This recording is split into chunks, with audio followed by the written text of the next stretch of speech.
Of course, yeah, I want a new audience. I'm trying to cater to my white gays, even though some maybe in some points of down south anywhere there's a huge division in the culture of black and white gay men. I want to cross over and try to be the Todrick Hall of Ratchet YouTube. All right, this is Chris Brothaspeak Podcast, where we actually interview the innovative, the daring, and the bold, providing informative topics for the black LGBT. And I'm actually sitting here going on a phone interview with Mr. Lester Matthews, who's also known as Newnue. This is the film director, the writer, the producer, the editor, who's actually well known for some of the shows that most people see online, such as The Commute, The Circle NYC.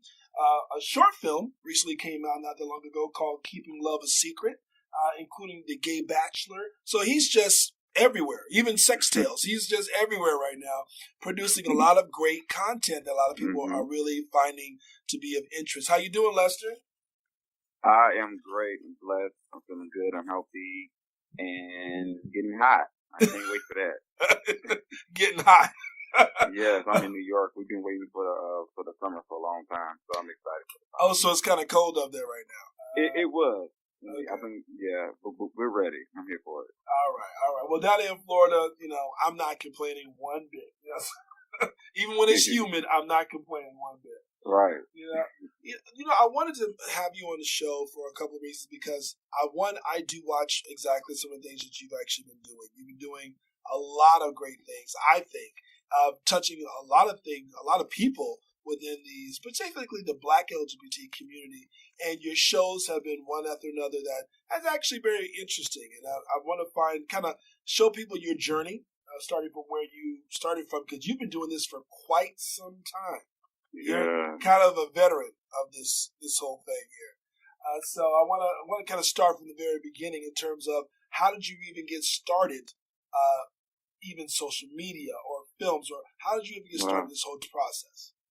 Well, I started blogging. Wow, I guess this will be the 10th anniversary for me being on YouTube. I started in 2008. Wow. Around when we had these Scots and we had the early on Chris Crocker and the early on days when we had when YouTube first started. Yes. And I was like, well, I don't see anyone online or I don't see anyone on television like me. That was a void for masculine or just regular, I hate saying that word, but regular gay men. Right. You never see on television or reality shows. So I wanted to showcase that. And not saying that my life is all masculine and stuff, but I didn't see anyone that I could relate to online. Gotcha. And I just started to just upload videos on YouTube, just talking about coming out story and just blogging about different experiences. And it went from there. I started traveling and I just had this urge for just talk shows and reality shows and all these ideas came to me, and I just started to create on my own. Gotcha. Going on 10 years now. Yeah. 10 years. You're pretty much considered somebody said something, I believe Samson McCormick. He actually said something pertaining to some of his mentors who've actually been mentoring him. He said something, once you hit the 10-year mark, you know exactly, it's almost like a light bulb that goes off. Is that something that you would say? Yes. I've grown mentally, physically, emotionally. Went through a lot of shit in the last 10 years. I think it did prepare me with what I want to do. I transitioning from blogging to directing and writing. And I never thought it would be this hard, but writing, oh my God, I respect writers. Especially script writing, I just came out with my second short film, Keeping Love a Secret, and I give all props to all the writers and directors out there, but I think right now in my life, I'm 32 years old, and I really know what I want to do, and I can feel it. It's within reach. Right. I just need Tyler Perry or Lee Daniels to hit me up, give me some corner. So writing being the fact that you're a blogger, writing for scripted shows, was that something that came natural or just came as a wait a minute, this is a whole new game of writing that I've never came across. Script writing is something totally new to me. I've just been docu-series and I've been going off with people's thoughts and, reality shows and that capture real and not real and unscripted situations. But now I became the person that I want to control my own destiny and I want to produce what I want to say. Right. And, so I started just writing and I came out with, 2 years ago, my first short film called The Commute.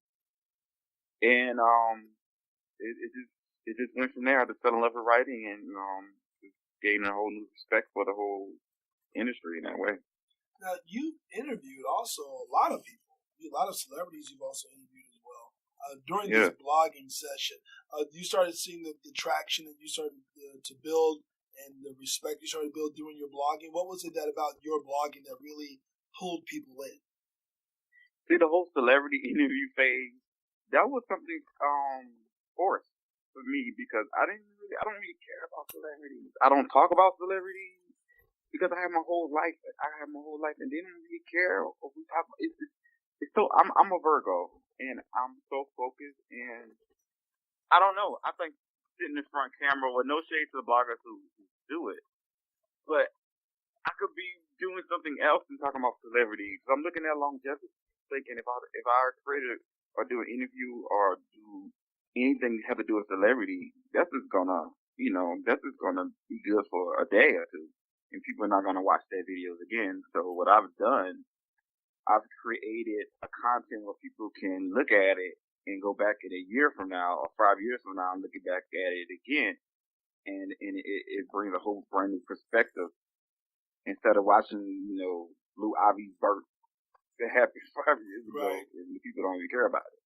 Exactly. So when actually the opportunity to produce your own shows, how'd that come about? Wow, I've just really been on my grind on Google looking for free studios. And, I've been looking for free access channels. I don't think really I guess this would be important to the viewers. You can actually go in your local city and there are public free places where you can go and they will give you, if you're a resident of their county, they'll give you the studio, they give you the equipment. They'll encourage you to be creative. So what I've done, I would just search for all these studios in New York or wherever, how many cities I lived at in the past, and I'll just be able to take advantage of free equipment and just try to, work from there. Okay. Oh, wow. I never knew that. Yeah. So it's called Public Assets. Public SX? SS, like SS Hollywood. Access.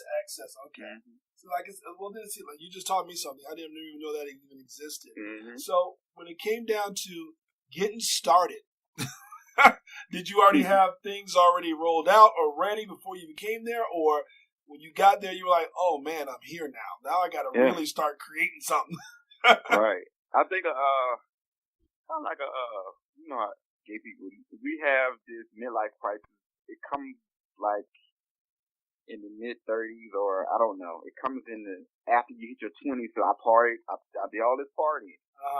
What's next? I should be able to, 30 years old, I should be able to know what I want to do in life and stuff like that. And I hit my 30 mark before I moved from LA. Okay. And when I moved to LA, I realized that LA wasn't for me. It was just so superficial, and I was like, I moved to LA, I pay all this money moving here, so what I'm going to do? So that was a turning point in my life when I realized that, okay, LA wasn't for me, and I moved to New York. So when I moved to New York, instead of working with all these different people, totally different for building a team, a production team and an acting team and trying to build a project, people moved to New York to be discovered, to be famous, to want to work with the largest production company. Well, when I moved to New York, people are willing to work with you if they believe in your vision and believe in the project. Right. Wow. So that was a turning point in my life when I realized I could work with talented people who are not superficial, who are willing to put the work for it and I don't know if that answered your question, but yeah.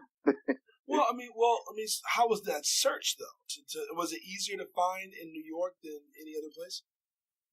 Well, lucky me, I built a name for myself from YouTube. So people already were seeing my work already, and I was like, oh yeah, he could do it. If he did that, he could do it again. So, lucky me, I began YouTube early on when everybody thought it was like, oh, dang, nothing, fade. But I was lucky enough to at least build those subscribers and have that viewership and the audience and and a word of mouth. You know what? Now, YouTube, a lot of people look at YouTube. Even I looked at YouTube as to say, okay, well, that is kind of the next step because YouTube has definitely been, for a lot of people, the saving grace, basically. Because if people don't see you visually, it's not going to really pop off for you as exactly what you want it to be until people start seeing and recognizing who's talking, what's going on, etc. So has the situation, being the fact you are an early YouTuber, has it changed or is kind of the same in the atmosphere of YouTube? I can say it's a little much easier, but it is the same, but the revenue have changed. For the better or for the worse? Boy, you have to do something really crazy. You gotta wear a wig. I feel like these days to get recognized. A man in a wig on YouTube or Instagram to get recognition. Usually back in the days, it's all it's talking and your experience stuff. But time has totally changed. Now, it's all about entertainment. It's all about the gimmick, and there's nothing wrong with that because people a lot nowadays. I know Quay. I know a lot of. I don't know. It's crazy. I know a lot of people in the industry, and I really don't even talk about it. But there's so many people who does that and making a living out of it. But it's different now from the original YouTubers because at least we still have that core audience. Yeah. But at the same time, gaining new people, we have to be bonkers. We have to go all out, or YouTube career will be dead. Now, has that affected how you also do your shows in terms of knowing what YouTube really needs that gimmick? Has that really affected how you go about things? No, but I've changed for it being more real, and I think that when people see what my friends see, I think that my audience sees the same way. I'm down to earth. I'm real. I'm very fair, especially on my reality series. I'm the producer of it, and I edit it myself. But I do also make sure that it's fair, and I do also make sure that everyone still have their point of views and stuff like that. For the reality show, and I try to incorporate other shows as well. I think a lot of YouTubers just stick to what they plan it safe and they stick to what they know. Right. And I think what's different about me, I'm wanting to create my own network for people who want to learn and people who just want to be entertained. For like the reality show, the Circle NYC, which is we're filming season 3 right now. And Sex Tales, a talk show for men, and other shows that I have as well. So I try to do more in getting people involved in being very interactive with my channel. Now, definitely keeping it real. I want to definitely touch on that part, but also touch on the reality TV part. In terms of keeping it real, I've definitely seen, at least for me, when I've seen you on Circle NYC, you've definitely been forthcoming about your career, how some of the mistakes that you've also been a part of and what it really mean to be. Do you find that something that your audience really appreciates more? Appreciate me going back on things I said in the past? Well, being completely forthcoming and honest about some of the things that maybe the mistakes you've actually done and maybe you should have done, look at it in reflection, should have done a different way, or in terms of, you know what, this is a lesson I learned, I won't be able to do it again. Have you found that the audience really find them coming closer to you because of that? I think so. I think so many people in the past and almost every time I go out, or even randomly in Times Square, believe it or not, people stop me and say they watch me growing up, and And I think that this me being personal and me talking about different personal situations, relationships, maybe,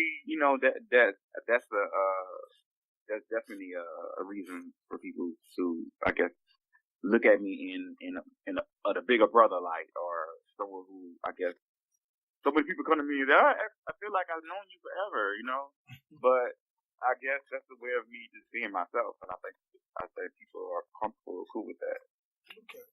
Now, in the creation aspect, because so far, like you said, The Commute was your first short film. How'd that come about? It was really nice. It was nice. It's actually on YouTube right now. The Commute is on my channel, and it's doing good. People still commenting. People still talking about it. It's a really good story.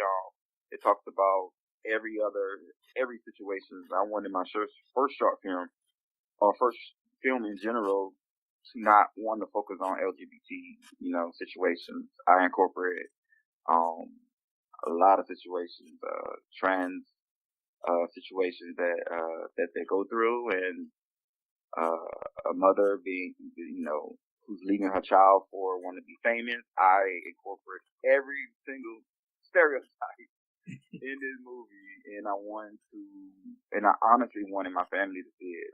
Growing up in New Orleans, very homophobic, and I know my family is still not today, receptive to the choices I've made for as my sexuality and being open about it. And there's some parts I have to skip within The Commute for my family to see, but I want everyone to see it, and that was the whole reason for it. Just wanted to be open for everyone and crossover. I also noticed we come down to the reality TV portion of it. Going back since 2009, it seems that you definitely had an affinity for reality TV. You filmed your things in kind of a reality setting. You've kind of been a true fan of reality TV. What is about reality TV that really kind of says, you know what, this is the direction I want to go? It's just something about the realness of reality TV. My reality series is not scripted, but I fell in love with just the production. It's cute and whatever to have someone cussing each other out, but if you don't know what they're saying, and if they're not mic'd up, and they don't have the audio, the quality will go down.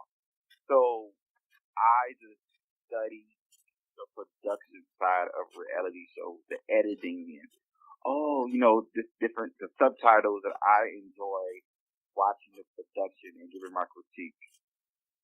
That's how I am. I just love the production side. When I film my reality show, I give them pointers of what we need to talk about and maybe what we need to discuss, but I don't wear headphones. I make sure the audio is good. But isn't that crazy? I don't wear headphones. I focus on the production, and I focus on the angles, which is weird. And then I listen, and I go home and watch the tape, and I was like, oh, they were talking about that? That's crazy. Then I put everything together, and I tell them to mention it in their confessionals. But I just fell in love with the production. What about the production? Because sometimes when you look at reality TV, you're thinking for yourself, at least from a viewer standpoint, they follow this camera around this particular person or people around, and they're recording absolutely everything that they do. Mm-hmm. And I'm thinking to myself, okay, well, it's definitely not shooting it from different angles or checking about the lighting. It's just full on camera. You're on. That's it. And so, how much more difficult does that become, or how much more exhausting in terms of trimming it down to give that story for the audience to really get it? It's a challenge, especially if you like a one-man team. It's okay. It's a challenge for me, financially and technically, because there's so many times season 2. Over the years, I could definitely say I definitely learned a lot from season to season, but definitely season 2. Halfway mid through the season, all the footage. I filmed 96 scenes for season 2. Yep. Half of half of the scenes, 40 scenes was deleted off What? my hard drive. Oh, wow. Yeah. And I thought I backed it up, but I didn't. So it took me 72 of pain and agony and crying and just guilt. And then I finally, paid something to get it revived. But that's the most part about it is just the fact of losing everything, and just learning from that. But, thank the guy, season 2 success. But what I have learned from production is just backing up stuff. That's the most important thing about production, backing up, making sure you have 2 copies. Gotcha. Okay. Because I'm looking at reality, and don't get me wrong, I don't know, because I really don't know if reality TV, correction. Let me just say that again. I think reality TV, especially when you look at Women of Housewife in Atlanta, or when you look at, Love and Hip Hop, what would you say is the true difference between those reality TV shows and the ones that you produce? They got money. But their production is amazing. And if you just watch, no shade to Love and Hip Hop or Atlanta Housewives, but if you watch these shows in person, you can just look to see how much they put into it. I think all the cattiness and the drama really takes away from what people are, the visuals of what they're seeing. They're capturing these amazing shots, these amazing angles, especially when they do their time lapse and they show these different cities, and they're letting you know and give you the essence of what they're doing and what they're trying to portray. That's the similar from what I have done. Trying to have people get a feel like they're in New York. We did locations, different monuments at Times Square and Harlem. So we made sure we had that same essence that these other shows were trying to portray, or typically closer to what they did. And so when it comes down to any particular high executive that you ever come across during your path? Yes, actually, let me tell you something. Season 2 we had a meeting with Viacom, BET, and this was at the beginning of last year when I put out the trailer, and I was like, and I got a meeting. I got a Viacom meeting. Went to the meeting. They loved the trailer. It was just the fact that we were competing with some other shows. So what we're doing this time around, we're going to film season 3. We're going to do the exact same thing. I'm not giving up. I'm not going to just say, hey, this is a YouTube series, because I feel like I'm better. The Circle is better than the YouTube series, and it can go farther than that. Yeah. So basically, I met with a executive, and they loved it. We went to the last round for it, giving them the meeting with the board. But we didn't have that meeting with the board, so I'm sure we're gonna have it this time around, hopefully. All right. Congratulations on that.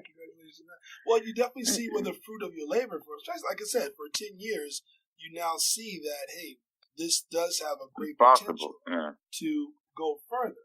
Now, in that saying, what has Lester Matthews or Newnue, the businessman, learned in this process? Because I'm pretty sure that you have come across a lot of expenses. You've come across a lot of people, know exactly who to count on, who not to count on. What are some of the lessons that you as a businessman have definitely taken away from this entire process? I haven't learned anything yet because I haven't really paid a large amount of money for something yet. But I know my day will come, and I'm learning before I get in that situation by listening to mentors and just observing other people's failures. I'm just really preparing myself for the ugly side of the business. But I'm ready, and I'm here for it. And I'm sure I probably will be able to at least save as much money as I can, to be able to preserve something else and keep moving forward. So I haven't learned anything yet, but I'm learning from other people's experiences. Now, with the work that you've done, and by the way, like I said, we talk about Circle NYC. Again, keeping love a secret. I definitely want to find out more information about that. What is that about? Well, this is my second short film called Keeping Love a Secret. Is a I don't know if it's a biopic. Is a story about my growing up in New Orleans, and it's giving my experience of coming out to my mother, my stepmother at the time. She passed, and I wanted to show a real side of homophobia, and I wanted to show a real side of a deep secret that no one else knew about me. At the end of the film, it's a 12-minute short film. It's on YouTube. I uploaded it at the beginning of the year. I wanted to start this year right, and I thought, hey, it's gonna be 10,000 views and stuff like that. But thank God it's up to 210,000 now. Nice. So that was in January. So I'm kind of like still on high with that. I'm keep moving forward. I'm about to produce more content.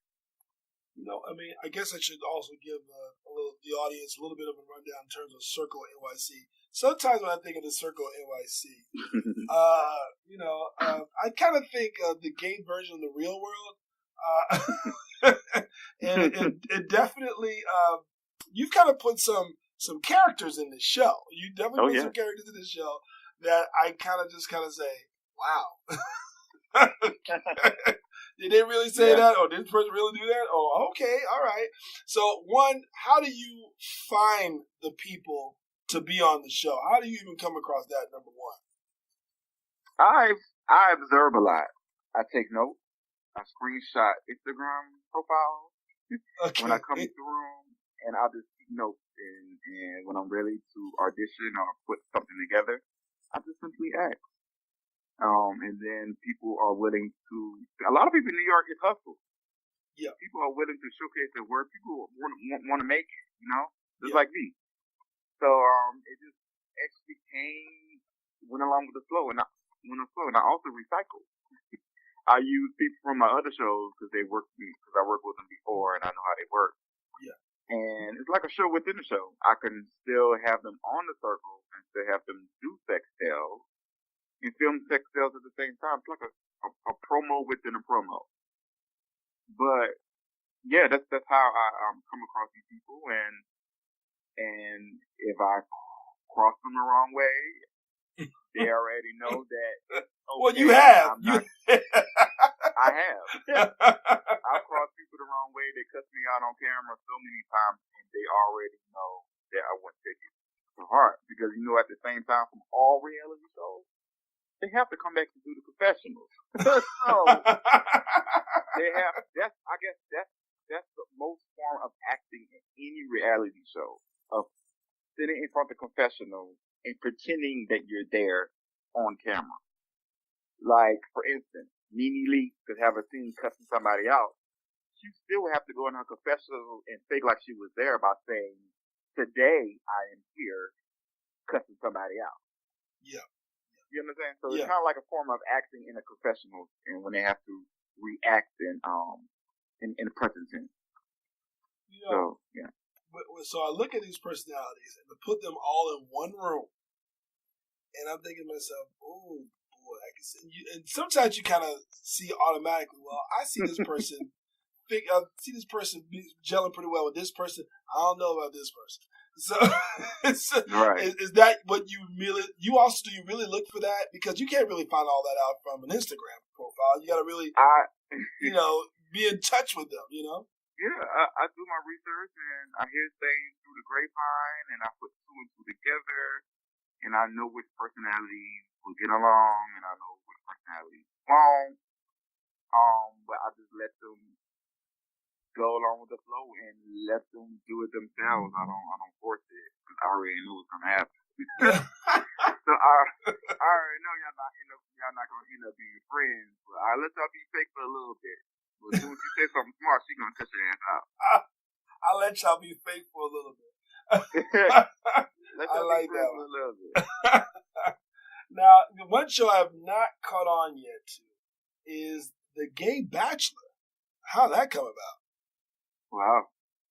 The Gay Bachelor, it is something that I came up with randomly. It came out the blue.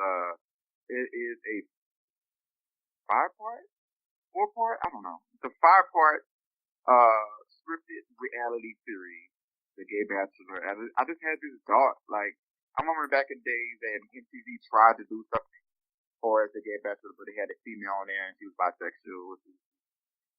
Now, Sheila Tequila or something like that.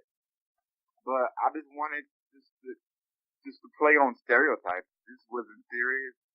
It was a comedy, and I wanted to play on stereotypes. And I found this really cool set, and it was like you on a slopes, you like Denver, Colorado set. And I looked around, and I was like, wow, I could write something. So I went home, smoked a blunt, be honest, smoked a blunt, and I started writing. I was like, my crazy high ass came up with the Gay Bachelor. It auditioned, and then I made it happen. Well, it goes to show, definitely getting blunt a little bit does help. All right. But, I like I said, I got to check that out, and I have not checked it out, but I definitely got to check that out. Now, Sextale's been around for a while, though. How many seasons would you say Sextale's been around? 2. Okay. We talked of season 3, but we did 2. We did 2. Okay. And it's exactly what it is. Sex Tales. You've had a lot of guests appear on the show. Oh yeah. I think that the whole premise of Sex Tales is just a man's point of view. That was the whole idea for me. It's just to show a man's point of view on sex. And everyone was like, why don't you put a female on the show? No, this is a man's point of view, regardless of gay or straight. The hosts talk about their sex experiences and laugh from it and maybe learn from one another. Right. Because you can easily put a female in there, but she doesn't know how it feels to have a dick. Straight people are the most straight men are the most uninformed about any sexual experiences from gay men, even gay sex. So I wanted to put a man in there so he can learn something as well, as far as in the audience as well. The female can learn something too. So each week we had different guests come on the show, and we have games with them and had topics, and we even talked about HIV awareness and how to put on a condom. So we just expanded more than talking about being raunchy and being nasty. We wanted to educate people as well. So when we had different guests come on, people come on as a celebrity or maybe a community advocate for HIV. We wanted to have different people. You don't have to be a celebrity, but we had Ted Madison, we had Chrissy. We had so many people on there in the past 2 seasons, and I'm looking forward to you. Are you coming on, Sextale? Woo! I don't know. I don't know about that one. I get sweaty thinking about that one. But you know what? People don't want to be on camera. A lot of people don't want to be on it, but it's just to watch it and to hear different people on the point of views and laugh as well. That's true. These stories are crazy. Oh man, you know what? If I ever get to New York, I will definitely I'll hit you up. I'll say that. So now with all your shows that you put together, you put in the Commute Circle New York, Circle NYC, Keep It Love a Secret, Gay Bachelor, Sex Tales. Any other new shows you plan on coming out with? Yeah. I'm doing auditions in 2 weeks for a web series, a scripted web series. It's called Down for Whatever. Down for Whatever. What's that about? Yeah. It's a group of 4 guys.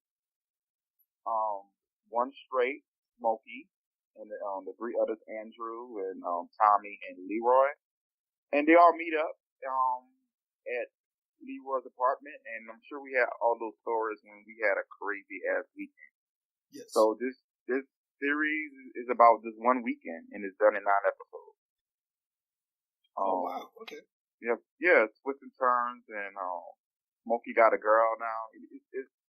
it's a great story that anyone can relate to, and I went there. Okay. I went there. I did a lot of stuff that a lot of people did too. I wanted to stand out. I don't make projects just to put it out there and have fun with it. I really wanted to stand out and make something out of it. Now, are you keeping form to the same style that you normally do your shows, and more like a reality TV style, like? Oh no, this is more like scripted, or as Easter eggs. Oh, interesting.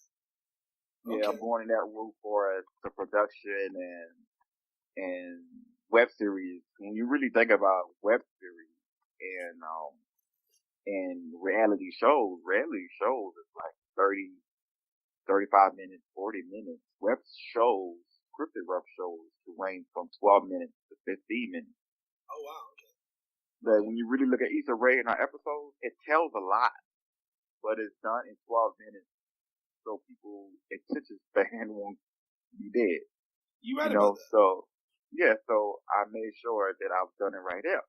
For me, other web series like that, what is Love is First? What is the Love is First Night from Play TV?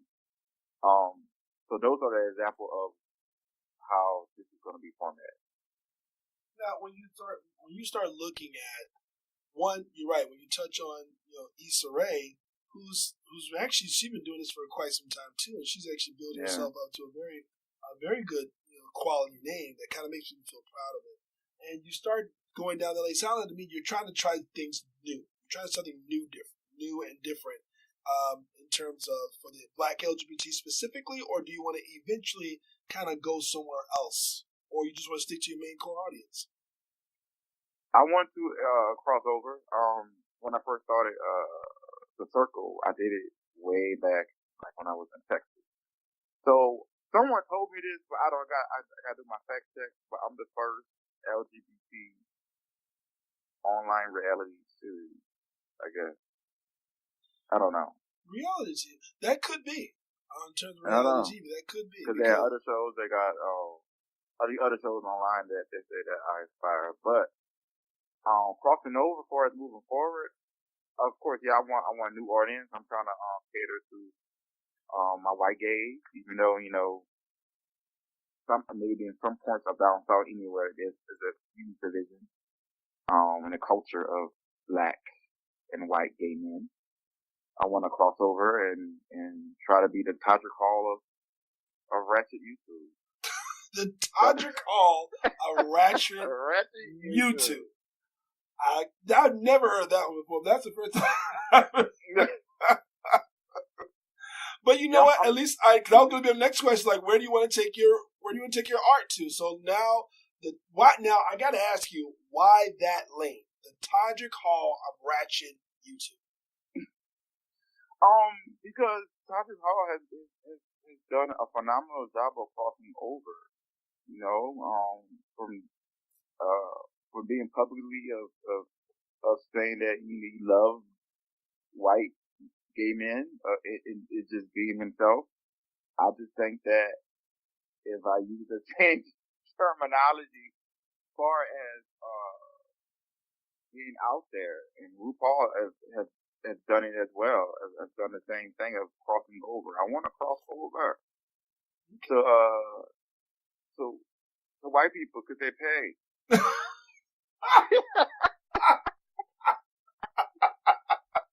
They pay. I'm telling you, they pay. Oh my God! Okay, True. I've had the privilege of having some really phenomenal people come on the show, and I've had Lamont Pierre, who was actually known for doing some great work, especially when it comes to the art house that he has over there on YouTube. You can check that out too. He has some great production. He's very much known for his cinematography. But he said one particular thing, and I always bring this up, especially somebody who is creating, especially in particular the Black LGBT lane. And he said this one controversial comment that I always kind of like, ouch, it's like when it came down to creativity. In terms of the Black LGBT, doesn't really care about the creative aspect, the quality, the aspect, get good quality content as what people say they want. Is that something that you also believe? God bless Lamont. He's coming from, maybe you can disagree with this, but he's coming from my point of view as well. We both creators. We both create content. We both focus on production and storyline, but we're totally different. And when you look at other shows out there who sell porn and who sell soft porn and want to make money like that, they're doing what gay people like. I guess gay people like sex, and gay people look past that. But there are those minimum or minor number of people who do appreciate production and stuff like that. And you just don't care anymore because you just worry about the longevity. You just look at the longevity of things. You put out great content, it will be there forever. Right. But he's right. People, especially in our community, sex sells. And we would rather, well, I wouldn't, but they would rather watch someone fucking suck instead of talking about issues and something that can educate people. Now, so you just gotta, Now, if I'm gonna wear the crown of the Todrick Hall of Ratchet, whatever MTV, if I wear that crown, isn't that something of a lane that I would eventually go to anyway? No, I don't. Ratchet doesn't pertain to anything except Ratchet has to do with a personality and being real. Because there are ratchet people out there in the world, but I'm just representing for everyone, for all the ghetto people. Oh, okay. Okay. But that's only for probably 20% of my work. Okay. I'm just saying ratchet because I love saying that word. But at the end of the day, I'm very, can be very composed and very respectful and very professional. I work with so many people. I don't have any bad blood with people. But I just think that it just needs to be tamed a little bit because people are watching. Yes. And then when you do that, people are going to think that it's all we know and that's all we want. True. And we don't. People don't want that. People want to watch something that they won't want to watch with their family, or something that families can be informed about and be educated about. They're not going to want to watch two dudes fuck, to be honest. Right. So I think in that sense, when me and Lamont create and spend so much time and so much effort, we make sure the audio is good, the lighting is good, everything is good when we do that. Sometimes it could be a little unappreciated. You feel a little unappreciated a little bit. And we could look at these other programs out there who are focusing on sex to get their audience, and maybe we could think it's not fair. That makes sense. So now, coming to the lessons that you have learned beyond business, just pure of the lessons. What are some of the top 3 lessons that you can honestly say that walking into this business you had no clue about, but you definitely can say, this is what I hold as priority to make sure is perfect and make sure I'm on top of that. What are some of those lessons would you give to someone walking into your shoes? Okay. First lesson is to be more social.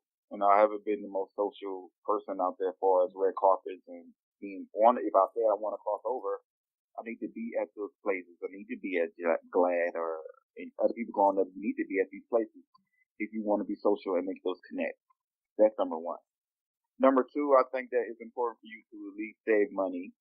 It is very expensive, and you can't just wake up one day and say, I want to make a movie and record from the iPhone. So you really have to really invest in your production because all my time, every single person I worked with, I really didn't pay them much because, we work as a team. Yes. But now I'm able to at least invest in my homework. So investment number 2 is important. And number three, it just really realize if this is really what you want to do. And by saying that, you have to put your hard work into it. You know, if you want this to be done, you have to do it yourself. Because it ain't gonna get done if you don't do it. You know, if you sit around all day, don't do nothing, and thinking about stuff and you had the plan on doing, keep putting it off, it's not gonna get done. So for me, getting things done is writing. So maybe write, and it doesn't matter if your grammar is off, but you got it out on paper and you're making that first step. I agree.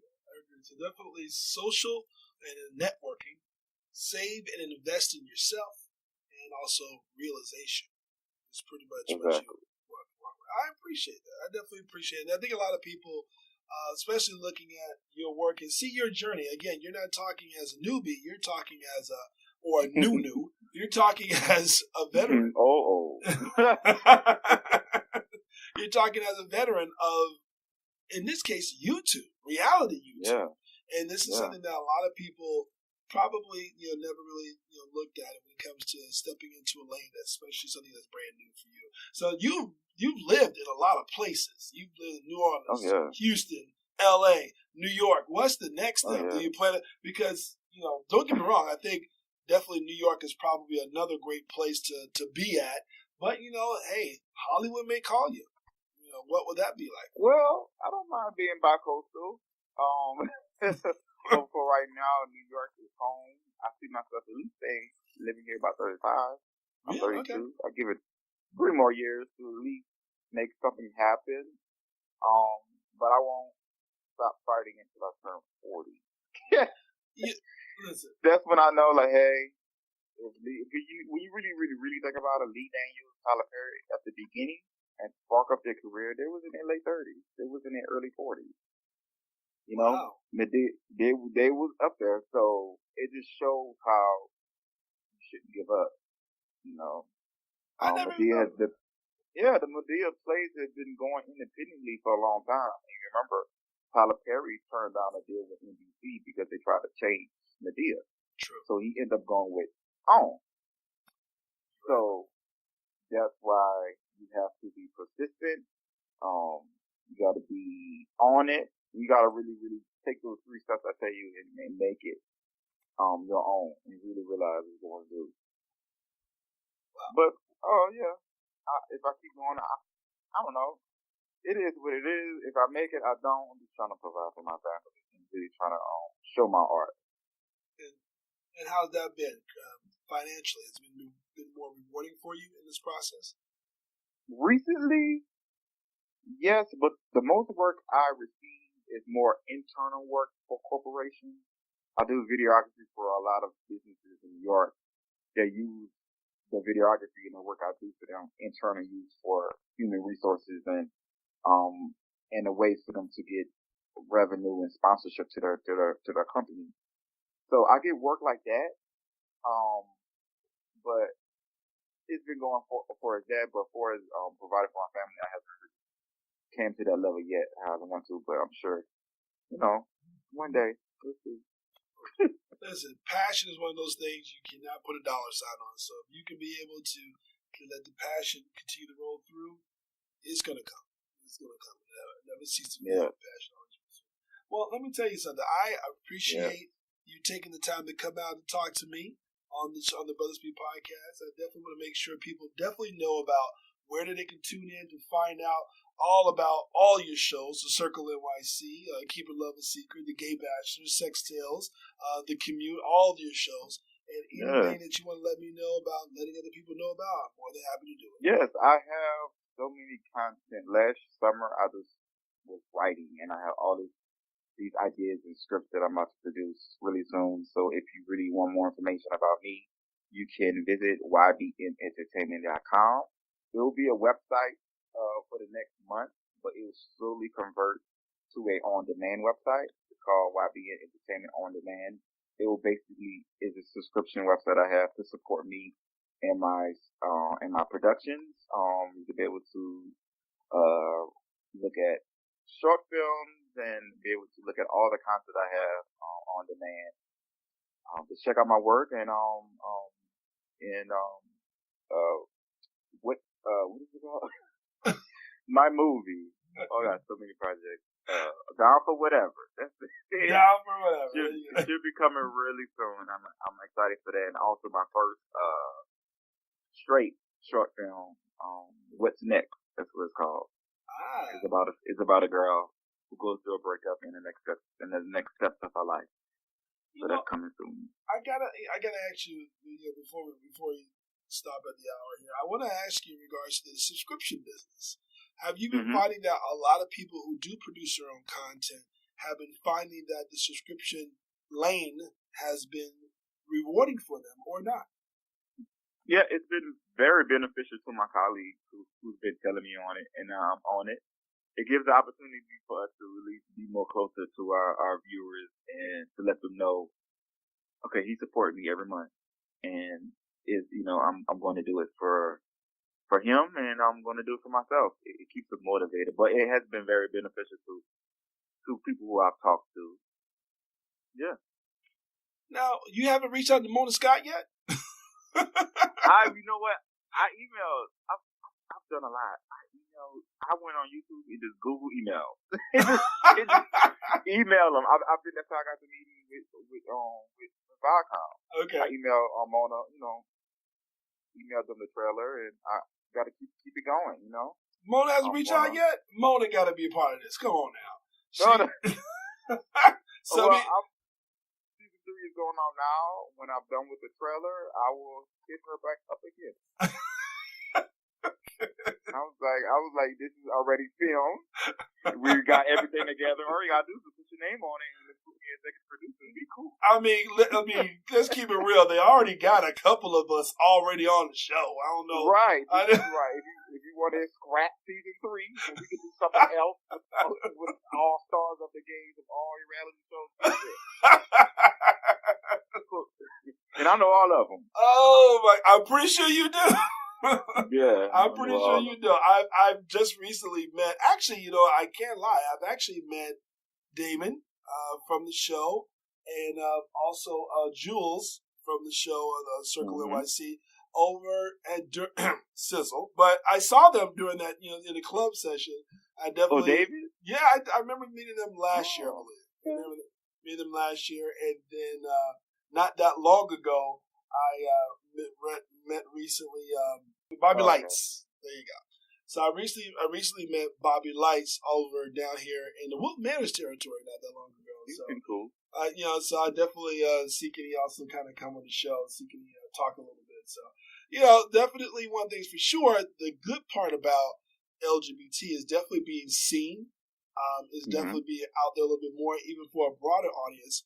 Hopefully not just to be ratchet, which is something of a concern, a little bit of a concern in terms of that lane. But then again, black women.